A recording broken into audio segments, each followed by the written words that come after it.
شاید کوئی ہمارے جیسا دنیا دار وہاں پہ ہوتا اور نبی علیہ السلام یہ فرماتے کہ ربیہ مانگو کیا مانگتے ہو، تو ساڑھے رنگا کوئی دنیا دار کہندا جی اینے ایکڑ میں زمین چاہیے، یا کہندا کہ بڑی تو بڑی گڈی چاہنا وا، یا اینے مرلیاں چ بڑا فارم ہاؤس گھر چاہنا وا۔ لیکن صحابہ نو نبی علیہ السلام کوڑوں منگن دا طریقہ اور انہوں نے یہ بھی پتا سی کہ حضور کی دے سکتے ہیں اور کی نہیں دے سکتے۔ اللہ نے کنا کو اختیار دیتا ہے کہ بدبخت یار تیری عجیب سوچ ہے، صحابی 1400 سال پہلے نبی علیہ السلام نے اختیارات کا قائل ہے، اور تو آج نوا کیتا کہ حضور کو کوئی اختیار نہیں ہے، محض مجبور تھے۔ معاذ اللہ، اللہ کی اور لوگوں نے حضور دی تعریف کی دستے یار وہ غاروں میں روئے، وہ مجبور تھے، وہ کچھ نہیں کر سکتے تھے، وہ طائف کے بازاروں میں پتھر کھائے۔ اب آپ یہ باتیں کسی غیر مذہب کے سامنے کریں تو وہ کہیں گے تمہارا نبی ایسا تھا۔ استغفر اللہ۔ نبی علیہ السلام نے حضرت ربیہ بن کعب رضی اللہ تعالیٰ عنہ سے سوال کیا، سل یا ربیہ مانگو کیا مانگتے ہو؟ صحابی رسول کی مانگنے پر بھی قربان جاؤں، عرض کرنے لگے مرافقتک فی الجنہ، یا رسول اللہ میں جنت میں آپ کا پڑوس چاہتا ہوں۔ اب دیکھیں نا صحابی کے کلام میں کتنی جامعیت ہے۔ اگر یہ کہتے کہ یا رسول اللہ میرے لیے دعا فرما دے کہ اللہ میری بخشش فرما دے، تو بخشش ہونے کے بعد کہاں جانا تھا؟ جنت میں۔ اگر یہ کہتے کہ یا رسول اللہ دعا فرما دیجئے کہ میں کامیاب ہو جاؤں، تو کامیابی کے بعد کیا ہے؟ اگر یہ عرض کرتے یا رسول اللہ مجھے جنت عطا فرما دیجئے، لیکن صحابی رسول نے اس سے بڑھ کر بات کہی اور کہا کہ مرافقتک فی الجنہ، یا رسول اللہ میں جنت میں آپ کا پڑوس چاہتا ہوں۔ یا رسول اللہ میں یہ چاہتا ہوں کہ جس طرح دنیا میں رہتے ہوئے آپ کی خدمت و تواضع کرتا ہوں، آپ کے لیے خدمت کے لیے تیار رہتا ہوں، کل قیامت میں جنت کے داخلے کے بعد بھی میں آپ کی خدمت کے لیے آپ کے پڑوس میں حاضر ہوں۔ اب اگر یہ عقیدہ ہوتا صحابی کا کہ حضور کچھ نہیں دے سکتے، تو معاذ اللہ صحابی حضور سے ایسی بات کیوں کرتے جو حضور دے نہ سکتے؟ یقیناً حضور دیتے تھے اور دے سکتے تھے، ہاں بات صرف اتنی ہے کہ اللہ کی عطا سے۔ اور حضرت ربیہ رضی اللہ تعالیٰ عنہ کو حضور نے فرمایا، اور نبی علیہ السلام نے بھی یہاں پر آ کے بات ختم نہیں کی، فرمایا اے ربیہ بس۔ صحابی نے اتنا بڑا سوال کیا کہ جنت میں آپ کا پڑوس چاہتا ہوں، آپ کا مسایہ بن جاؤں، پڑوسی بن جاؤں۔ حضور فرما رہے ہیں اے ربیہ بس۔ تو یہ اللہ رب العزت نے ہمارے نبی علیہ السلام کو معجزات عطا فرمائے تھے، اور ہمارا یہ بھی عقیدہ ہے کہ حضور نور ہے۔ اور اس کی ایک دلیل اور آپ کو دے دوں کہ انشاءاللہ یاد کرو گے کہ جب مولا کائنات حضرت علی شیر خدا رضی اللہ تعالیٰ عنہ کی نماز عصر قضا ہوئی، صرف سمجھانا ہے چاہنا کہ جنہ نور سمجھا تے کیوں سمجھا، جنہ بشر کیا تے کس نظریے دے بیس سے کیتا۔ حضرت مولا کائنات دی عصر دی نماز، اور پہلی نماز مولا علی تے اسلام لاون تو بعد وہ نماز فرض ہوئی سی۔ اس واسطے مولا کائنات حضرت علی بڑے پریشان غمگین ہو گئے کہ پہلی نماز فرض ہوئی ہے وہ بھی ضائع ہو رہی ہے، پریشان ہو گئے۔ نبی علیہ السلام بیدار ہوئے، فرمایا علی پریشانی کیسی، غم کیسا؟ عرض کی تھی یا رسول اللہ صلی اللہ علیہ وسلم نماز عصر، اور وہ بھی مجھ پر پہلی فرض ہوئی ہے، اور نمازوں میں سے اسے سب سے زیادہ اس کی حفاظت کرنے کا حکم ہے۔ نبی علیہ السلام نے اس موقع پر سورج کو حکم دیا، اور سورج واپس پلٹ آیا، ڈوبا ہوا سورج جو ڈوب چکا تھا۔ ایک تو گل سمجھا دے کہ حضور نے کہنے پس منظر اس گل کی تھی، ایک خاص مقام سی اس گل کا۔ سورج نو واپس لے آنا یا صبح طلوع کرنا اور شام نو غروب کرنا کم کندا اللہ دا کندا کام ہے جویں نمرود نال حضرت ابراہیم علیہ السلام دی بحث و تکرار ہوئی جو نے کہا جی میں بھی زندہ کرنا ہوا میں بھی موت دینا ہوا حضرت ابراہیم خلیل اللہ نے پھر یہ سوال کیتا ان اللہ یاتی بالشمس من المشرق فاتی بها من المغرب کہ میرا خدا تو وہ ہے جنا سورج نو مشرق تو طلوع کردا ہے اگر تو خدا ہے تو مغرب تو طلوع کر کے دکھا اے وہی چیز سورج نو طلوع کرنا اور غروب کرنا کم کیندا اللہ دا اور چونکہ اسلام دا آغاز سی لوگوں دے نظریات عقائد اتنے پختہ اور پکے نہیں سن اور نبی علیہ السلام نے سورج کو واپس پلٹ دیتا انگلی اشارے اور اس وہم کا ازالہ کیتا ہے اس وہم کو دور کیتا کہ انما انا بشر مثلکم لوگوں میں تہاڈی مثل بشر منو خدا نہ سمجھ لینا کیونکہ سورج نو طلوع کرنا اور غروب کرنا خدا کا کام ہے لہذا یہی کام اگر مصطفیٰ تو سرزد ہو رہا ہے مصطفیٰ یہی کام کر رہے ہیں تو منو خدا نہ سمجھ لینا میں خدا کا بندہ ہوں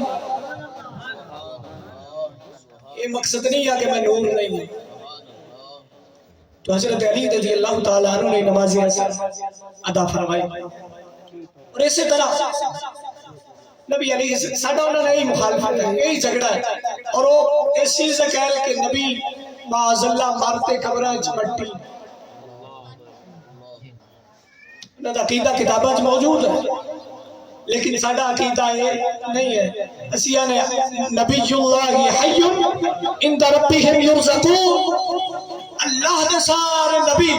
اند اللہ دے کول زندہ نے اند ربهم یرزقون اللہ دی طرف انہوں نے رزق بھی دیتا جانا دلیل کی ہے ثبوت کی ہے کیوں زندہ نے جب معراج کی رات نبی علیہ السلام نمازہ دا تحفہ لیتے معراج کی رات واپس آئے تو کیڑے اللہ دے نبی نال ملاقات ہوئی موسیٰ کلیم اللہ علیہ السلام حضرت موسیٰ کلیم اللہ علیہ السلام نے جب ملاقات ہوئی نبی علیہ السلام فرماتے ہیں ہوا قائم یصلی فی قبرہ کہ موسیٰ علیہ السلام اپنی قبر میں کھڑے ہیں تو پھر نبی علیہ السلام نے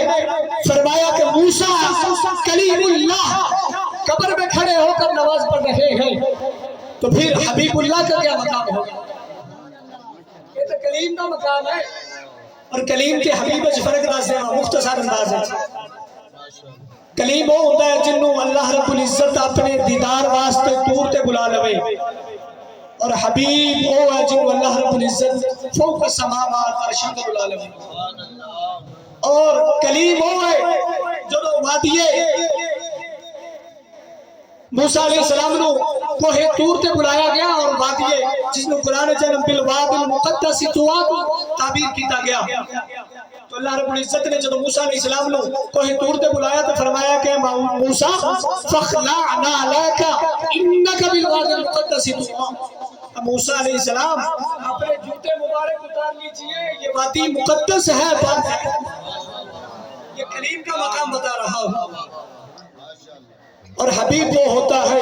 جب ہمارے نبی علیہ السلام نے وہاں پر تشریف لے گئے تو اللہ نے یہ نہیں فرمایا کہ جوتے اتار لیجئے اور موسیٰ علیہ السلام کو کیوں فرمایا تھا کہ جوتے اتارو اسی لیے کہ یہ وادی مقدس ہے اور اس مقدس وادی کا جو شرف ہے اس کی جو تقدس ہے اس کی جو عظمت اور رفعت ہے وہ موسیٰ علیہ السلام کے قدموں کو مل جائے اور جب نبی علیہ السلام پر گئے تو اللہ رب العزت نے جوتے اتارنے کا حکم نہیں دیا بلکہ فرمایا کہ جوتوں سمیت آؤ تاکہ تمہارے جوتوں کو صدقہ وادی مقدس کو مل جائے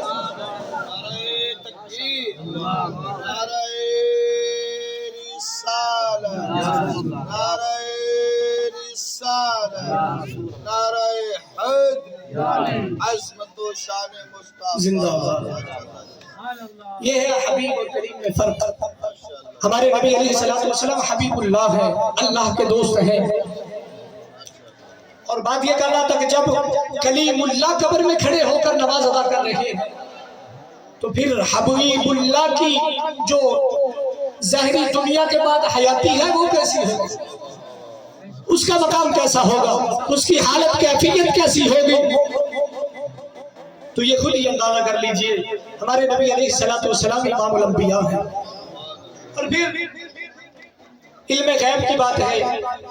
حضور کو کچھ نہیں، لیکن ہم کہتے ہیں کہ نبی علیہ الصلوۃ والسلام فرماتے ہیں اوتیت مفاتیح الغیب، اللہ رب العزت نے مجھے غیب کے خزانوں کی چابیاں عطا فرمائی،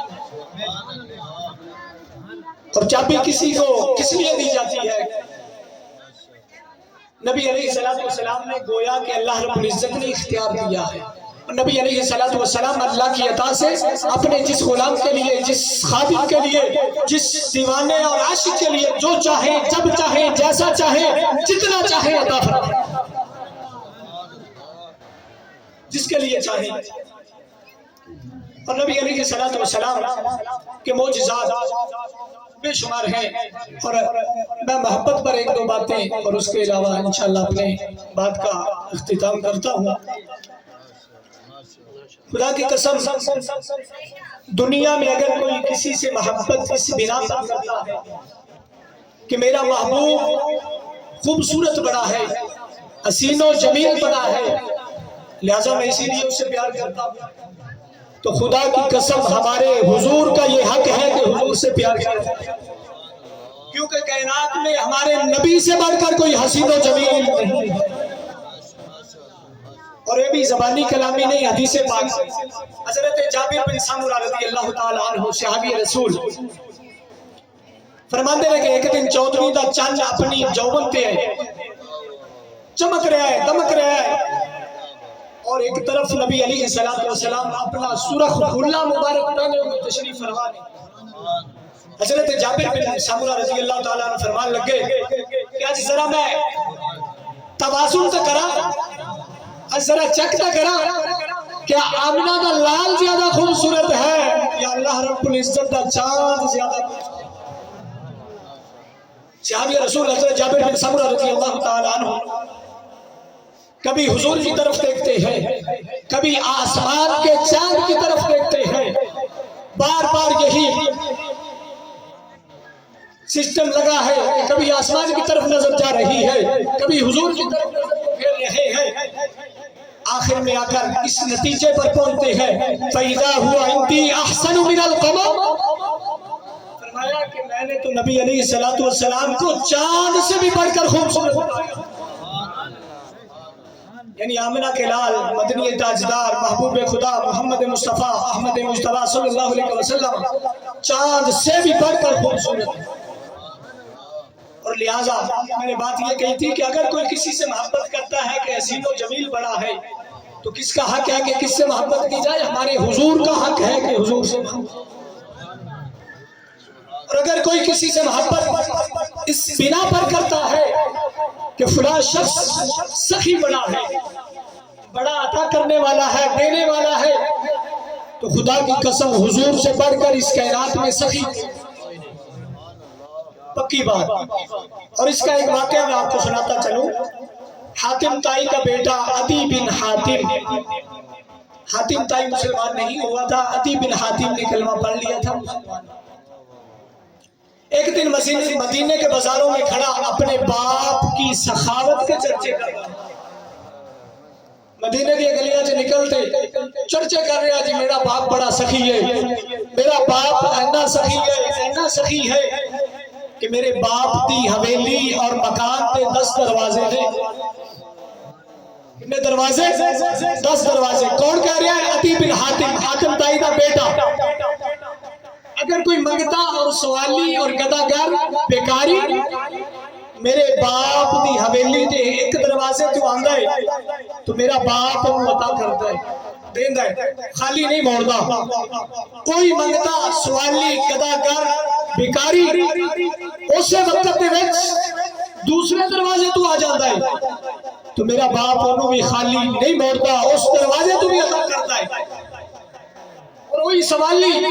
اسی طرح اگر تیسرے دروازے تو اسے وقت جاندا تو میرا باپ خالی ہاتھ نہیں موڑتا،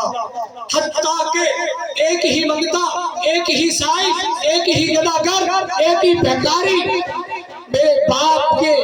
مکان اور حویلی کے 10 دروازوں سے ایک ہی وقت میں بار بار آتا رہتا تو میرا دروازے سے عطا کر۔ اتنا سخی ہے، اتنی سخاوت ہے، اتنا جود ہے۔ یہی بات کہیں سن لی امام حسن اور امام حسین نے، کہا عدی بن حاتم تیرے باپ دی سخاوت ہے کی معیار ہے کہ منگتے بیکاری سائل گداگر نو اپنے مکان تے حویلی دے چکر لگواندا رہے؟ یہ کوئی سخاوت تو نہیں ہے، تو منگتے کی تذلیل ہے۔ یہ کوئی سخاوت کا معیار نہیں ہے، یہ تو سائل کی تذلیل ہے کہ اپنے مکان کے گرد و نواح میں اسے گھماتا رہتا ہے، ایک ہی وقت میں 10 دروازوں سے آتا ہے لیکن حاجت پھر بھی پوری نہیں ہوتی،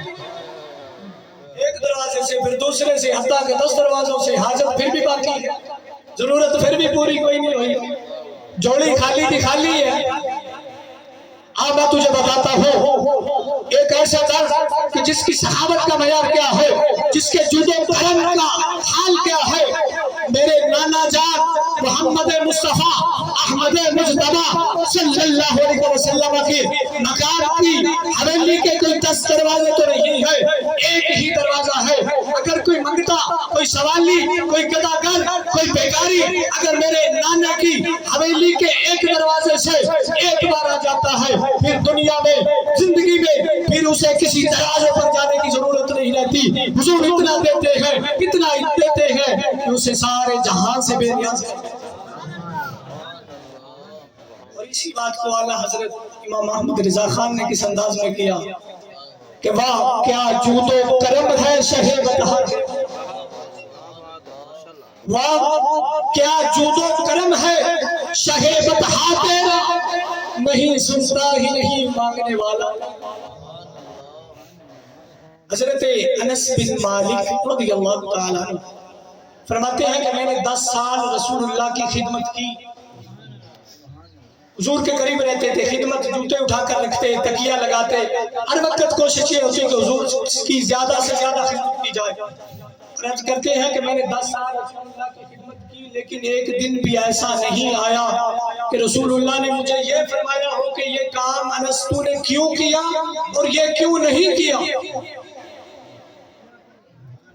آج ہمارا کوئی غلام یا ہمارے ماتحت لوگ جو ہیں، پتہ نہیں ایک دن میں ہم ان کو کتنی باتیں سنا دیتے ہیں کہ تو نے یہ نہیں کیا، وہ نہیں کیا، یہ کیا ہے تو کیوں کیا، یہ نہیں کیا تو کیوں نہیں کیا۔ 10 سال